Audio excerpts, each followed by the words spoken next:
Foreign reserves ही बेहतर करने के लिए अखबार में लिखा हुआ था कि पाकिस्तान 3 एयरपोर्ट्स जी जी। आउटसोर्स करने अच्छा, जा रहा ये जो है ना, ये बेसिकली आपको याद होगा कि ये जो एयरपोर्ट आउटसोर्स, एक तो एयरपोर्ट आउटसोर्स जो है ना, इसकी तजवीज़ बहुत लंबे अरसे से चल रही है। मतलब ये कोई आज की तजवीज़ नहीं है। ये जब, अगर मैं गलती पे नहीं हूँ तो 2011 में आसिफ जरदारी साहब तुर्की गए थे, तो उस वक्त इन्होंने एक लोड शेयरिंग का टर्किश एयरवेज़ के साथ एग्रीमेंट की बात की थी, और दूसरा इन्होंने इस तरह की बात की थी कि जी हमारे जो एयरपोर्ट हैं इनको हम एफिशिएंसी के लिए जो इंटरनेशनली रिकग्नाइज्ड एंटिटीज़ हैं, हम चाहते हैं कि वो आएँ और हमारे एयरपोर्ट मैनेज करें। मसलन कतर पोर्ट अथॉरिटी है, दुबई पोर्ट अथॉरिटी है,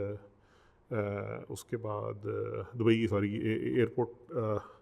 दुबई एयरपोर्ट्स है, उसके बाद आई थिंक सिंगापुर का तमास्क है, उन्होंने जिक्र भी किया था उस वक्त। अच्छा, उसके बाद फिर यही तजवीज़ एक दफ़ा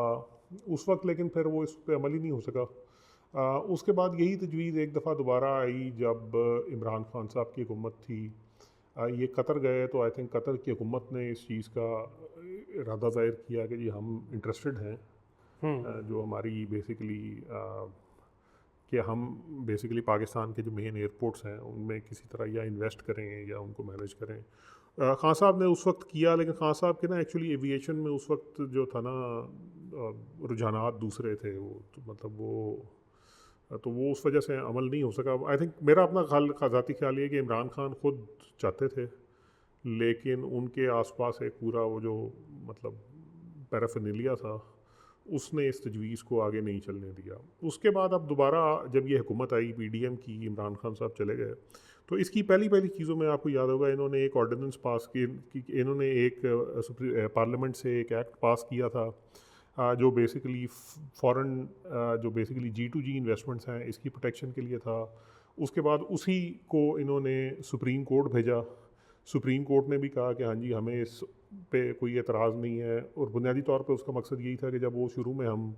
चक्कर लगा रहे थे अपने सारे दोस्त ममालिक के पास, चीन, सऊदी अरेबिया, UAE, कतर वगैरह, तो वो यही कह रहे थे कि अगर हम आपको पैसे पूसे दे देते हैं, एक तो हम आपको कर्जा मजीद नहीं देते, क्या मतलब आप हमसे कर्जा ले लेते हैं फिर वापस नहीं करते, तो बेहतर ये है कि हमारे पास बेसिकली सॉवरन वेल्थ फंड हैं, इन्वेस्टमेंट व्हीकल हैं, हम उसके थ्रू चाहते हैं कि पाकिस्तान में जो पब्लिक लिस्टेड कंपनीज़ हैं या पब्लिक एसेट हैं उसमें डायरेक्ट इन्वेस्टमेंट कर दें।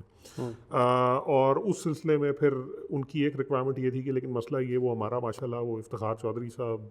और PMLN के कुछ भाई जो पिटीशन लेके पहुंच जाते थे उनके पास फ़ौरन छुटते ही, तो वो आपको याद होगा, तो उस वजह से वो रिकॉर्डेक करके इस तरह के बेशुमार मामलात में हमारा अगेन दुनिया में बड़ी नेक नामी है। तो वो दुनिया की जो नेक नामी थी उसको रोकने के लिए फिर उन्होंने कहा कि जी हमें इस चीज़ की गारंटी कौन देगा कि हम इन्वेस्ट कर देते हैं, तो उसके बाद सुप्रीम कोर्ट आपकी जो है वो ये नहीं कहेगी कि बंद करो ऐसे पुल बनेगा। तो उसके ऊपर फिर उस वजह से इस हुकूमत ने, ये इसी हुकूमत ने शुरू में, मिफ्ता साहब जब वज़ीर ख़जाना थे,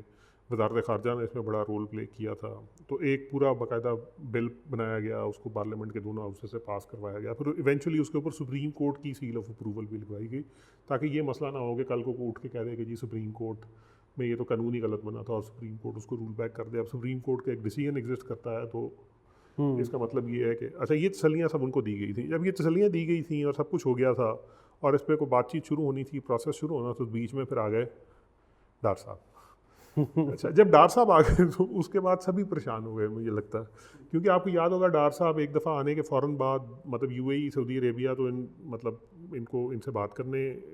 नहीं करते, पता नहीं, मतलब for lack of better word,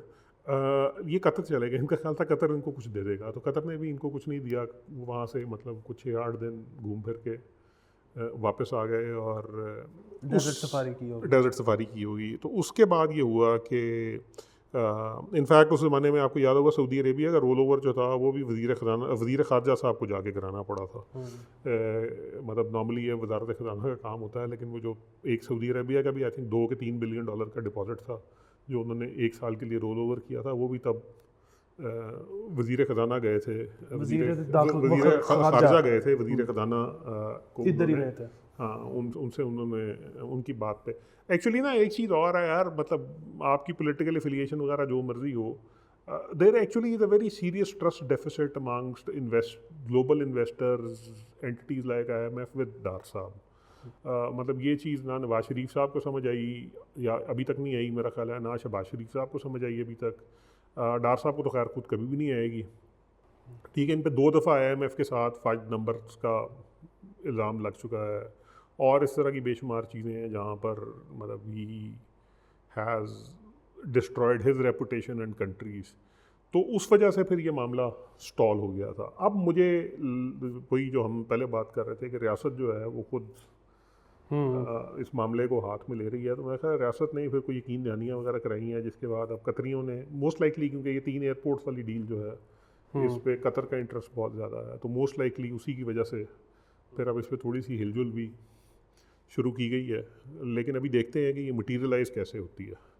और कब तक होती है. जितनी जल्दी हो जाए उतना अच्छा है.